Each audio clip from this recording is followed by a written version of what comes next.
Hello again, friends. It's time for some In Other News. Today is, November 10th, 2011 already, and the news that you won't hear anything about unless you tune in to Plaid Avenger Productions here is that a huge conference is getting ready to go down in Honolulu, Hawaii, that President Barack Obama will be hosting.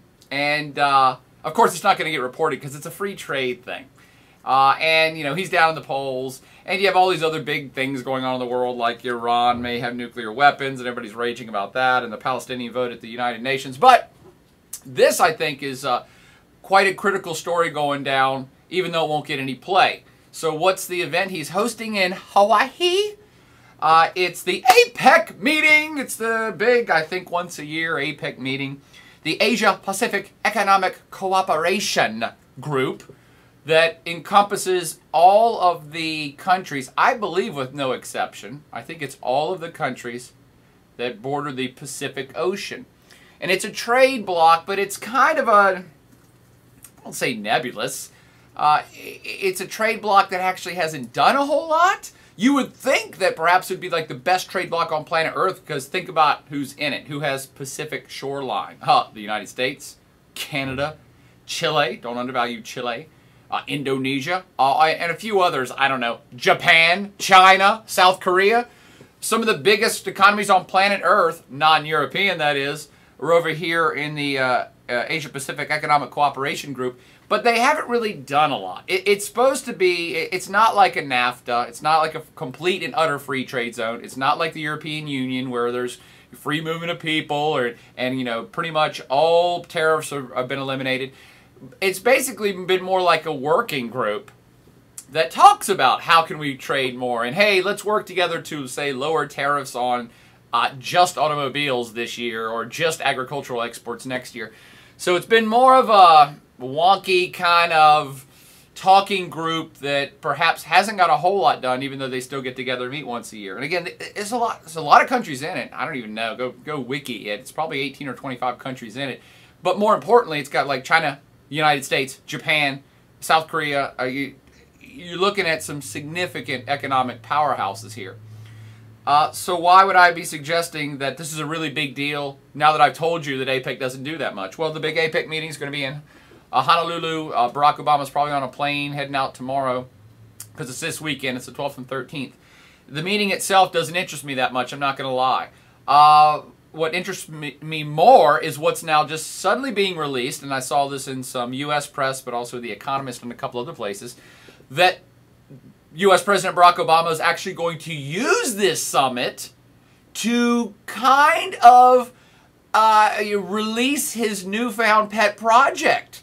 Something I do want you to know about called the TPP. I love all these international acronyms. This one could be an up-and-comer, and even if it fails, I think it has some significance for you to understand planet Earth. Okay, what am I talking about? I'm always telling you these grandiose ideology statements before I get to the facts. Here's the deal. This TPP thing is a Trans-Pacific Partnership. Woo! I like the sound of that.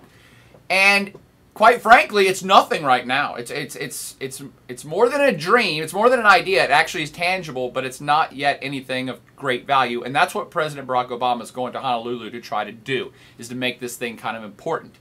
All right, so what does that exactly mean? Well, the TPP as it sits right now is just not even a handful. It's like 4 countries. Brunei, Chile, New Zealand, and Singapore. I mean, Singapore is about as big as, you know, the drill field. So, but it's a really rich place. So this TPP is just 4 countries now.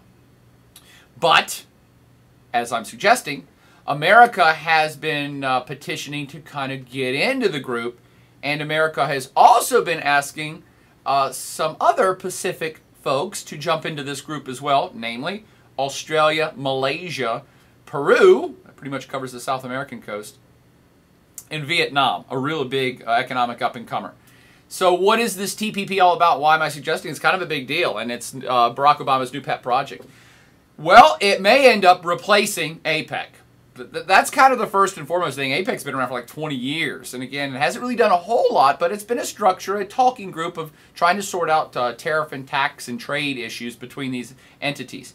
And again, that's a regional trade bloc. The WTO, the World Trade Organization, everyone on planet Earth is in. And like any other regional or international organization that you've ever heard of or that I've talked about in class, the bigger it gets, usually the less it does. The European Union kind of being an exception. But the more countries you have in any club, the less you're going to get done because it's the less that people can agree to. And so the WTO, yes, they manage trade at a global scale and try to head off, trade, imbalances and trade disputes. That's kind of their job. But it's not like they have a singular policy that everybody applies and that the WTO is a huge world free trade bloc. No, not at all. Okay, it's more, again, managing trade. These regional trade blocs are really where the action is to try to get true free trade. Maybe before I go any further, what does that mean? True free trade is kind of like what's happening in the European Union or NAFTA. Actually, NAFTA is a really good example. The North America Free Trade Agreement between the U.S., Mexico, and Canada. Without getting into explicit detail, basically you say, in a true free trade bloc, we want to have no tariffs on anything. Every commodity that the U.S., Mexico, and Canada makes, pretty much, no one's going to tax each other's stuff, importing and exporting it across these international boundaries.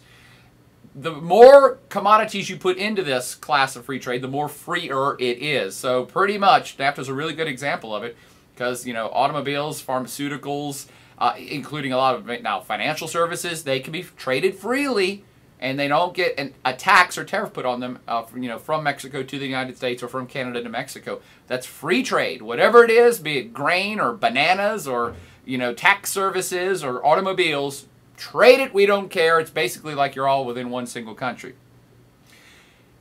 The regional trade blocs are better at this than, say, the World Trade Organization, as I've now suggested. The European Union is pretty much a good free trade bloc. NAFTA is a really good one.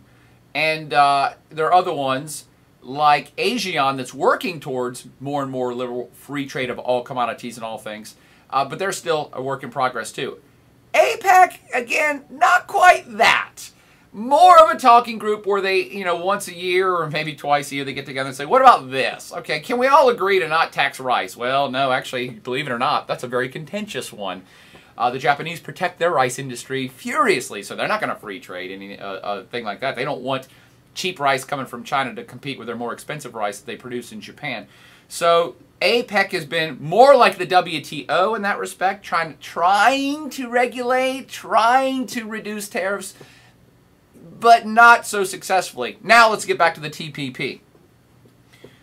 This is what Barack Obama wants. He wants a true free trade area with these Pacific entities. Pacific, not specific. Pacific Ocean.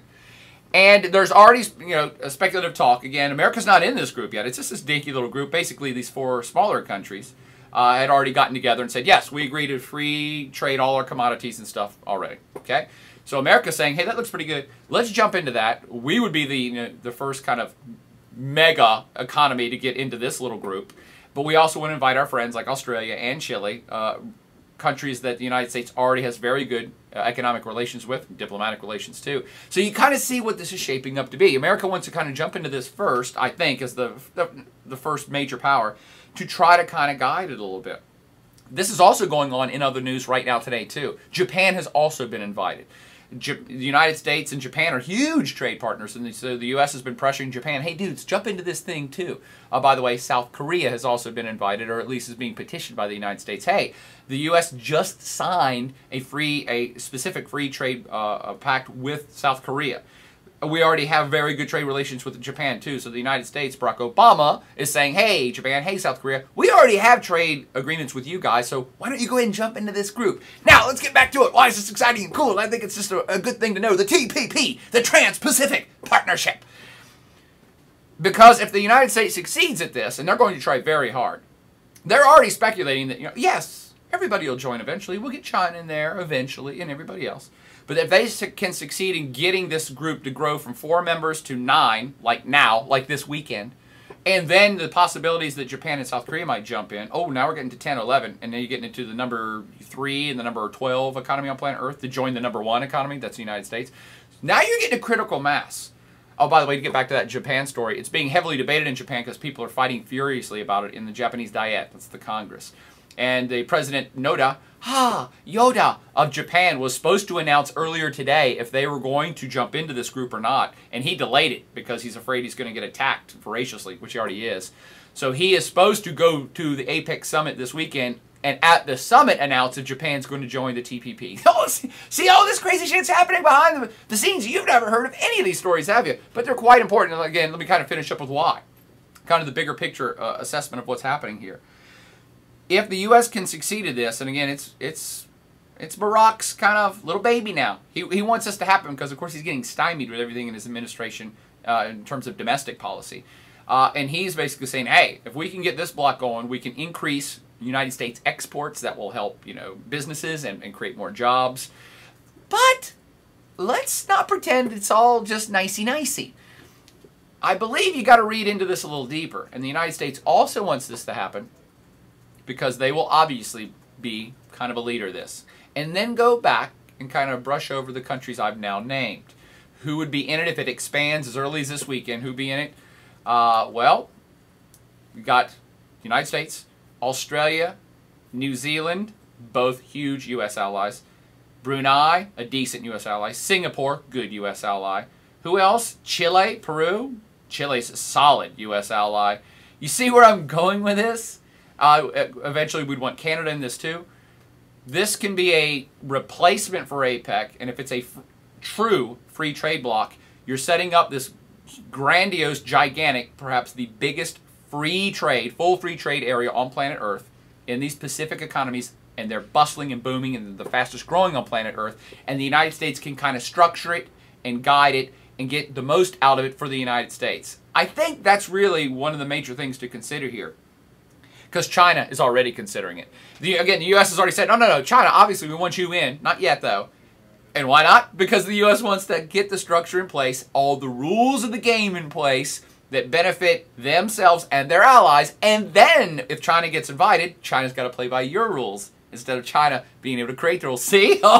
See why this TPP might be a very interesting economic but also political tool used by the United States to kind of keep its place, its influence in the Pacific Rim.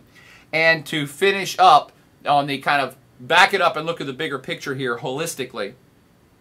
This is yet more proof in the pudding, as if you needed it. For those of you who've taken my class, you already know all this stuff. But this is further proof in the pudding that we have entered the Pacific millennium. Certainly the Pacific century, but I'm going to go ahead and call it the Pacific millennium. And we are walking out of the Atlantic millennium. And what do I mean by that? If you went back 1,000 years, or even 500 years ago, or even 200 years ago, global trade, the global powerhouses, and all global trade centered around the Atlantic Ocean.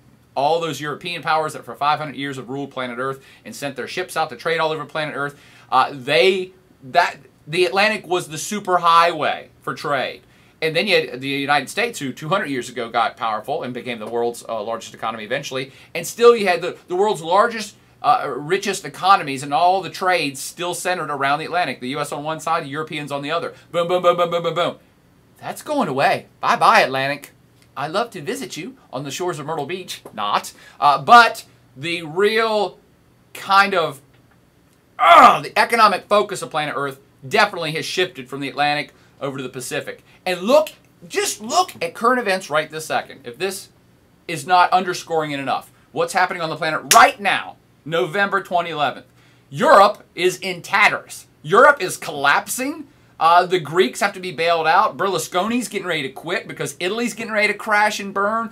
They're all over in Europe trying to figure out where they're going to find money to keep the whole damn continent afloat. And they're going to get it from China. You already know this stuff too, probably. Meanwhile, the United States is looking over there going, crap, well, we might have been part of the European problem, but look at that. Europe is in decay. Where's the future? Barack Obama's going to Hawaii. That's where the future... Yeah! Yeah, the Pacific! Look at all those economic entities that are just exploding over there. And again, China's on you. Everybody's like, China rich! I know. They're the big one. But continue to remember, Japan is the second or third largest economy on planet Earth. South Korea is just on fire. They're like number 12 or 13. They'll be in top 10 in another 10 years, if not sooner. But also look at Indonesia, booming. Australia doing really well. New Zealand, although they're smaller entities in terms of economics. But don't undervalue Latin America either. Chile is hustling. Peru's doing pretty good. Colombia's gotten on its feet. Mexico's a top 20 economy. And Canada will throw in there too. So the Pacific millennia is upon us. And the United States, and I don't care if you like Barack Obama or not. It doesn't really matter to me who would be the president of the United States. They would all be doing the same thing. Republican or Democrat or independent or green. Anybody who knows anything about what's happening in the world would be refocusing U.S. economic might towards the Pacific. That's where the future sales are going to be. That's where you're going to be doing most of your trade. It's where most of the imports already come into the country. And that's where the U.S. wants to export a lot more stuff too, to those booming Asian and Latin American economies that have lots of consumers who might want some U.S. stuff if this free trade pact of the Pacific can come into play. The TPP, the Trans-Pacific Partnership, may replace APEC. And again, to close, it's something more than a talking group. That's what they want it to be anyway. They are proposing a true full-on free trade, which means that you couldn't subsidize your own farmers anymore, which is one of the reasons why the Japanese are not sure they want to get into it. They pay their farmers to grow rice. The United States pays its farmers to grow everything, corn and sugar and everything. We pay them money. Well, if you're in a free trade zone, you can't do that anymore. So we're talking like free trade. You can't tax other people's goods coming in expectation. They won't tax any of yours, but you also can't give economic benefits to businesses within your country because that's unfair trade practice if you're in a true free trade bloc. Booyah! That might be the TPP. We're looking at the inception stage of this little Barrack baby, and I can't wait to see how it goes down in the meeting in Hawaii. Wish I was there, a fly on the wall with a little Mai Tai so I could listen in, because it is going to be an interesting conversation. Japan's not sure they're going to jump in. China will probably discourage it initially because they're not one of the initial players. And who knows if the other Pacific economies will jump on board for this and say, great idea, or say, I don't know, the U.S. isn't looking so hot now. Maybe we should follow Chinese leadership. That's the stuff to watch. Anyway, that's the other news that I wanted to talk about today. Hope you know a little bit more about APEC, the possible TPP, and let's follow the meeting in Hawaii to see what comes of it next week. Party on.